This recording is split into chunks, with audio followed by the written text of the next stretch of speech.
আলহামদুলিল্লাহ, প্রতি বছরের ন্যায় এবছর আমরা হুজুর পাক সাল্লাল্লাহু আলাইহি ওয়াসাল্লামের 12 রবিউল আউয়াল আগমন উপলক্ষে হাকিমিয়া আফসারিয়া খানকা শরীফের পক্ষ থেকে জুসনে জুলুস ঈদে মিলাদুন নবী সাল্লাল্লাহু আলাইহি ওয়াসাল্লাম শান্তিপূর্ণভাবে আমরা পালন করতে পেরেছি। এই জন্য মহান রব্বুল আলামিনের দরবারে শুকরিয়া আদায় করছি। সকলে পড়ি আলহামদুলিল্লাহ। নবীজি এর মহব্বত প্রেম এইটাই প্রকৃত ঈমান, এইটা আমাদের আকীদা বিশ্বাস। হুজুর সাল্লাল্লাহু আলাইহি ওয়াসাল্লামের দেখানো যে মত এবং পথ যেটা আছে যে শরীয়তের বিধিবিধান, এর সঙ্গে নবীর প্রেম নবীর মহব্বত যদি না থাকে তাহলে আমাদের আমলগুলো আল্লাহ পাকের দরবারে কবুল হবে না।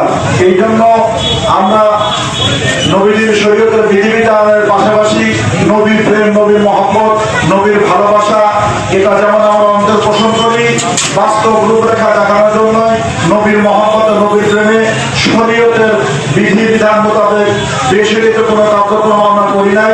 এই জন্য নবীর প্রেমে নবীর মহব্বতে নবীর শানে সালাত ও সালাম দরুদ শরীফ এবং কাসিদা শরীফ নিয়ে আমরা নবী আগমন করেছেন। এই উপলক্ষে আমরা খুশি হয়ে আনন্দিত হয়ে আমরা জুলুস করে আনন্দের মিছিল করে আমরা খানকা শরীফের পক্ষ থেকে রওনা হয়ে আমরা খানকা শরীফ এখানে পৌঁছে গেছি। এখন ইনশাআল্লাহ আমাদের মিলাদ মাহফিল হবে, এরপরে তাওয়াফ হবে, সন্ধ্যার পরে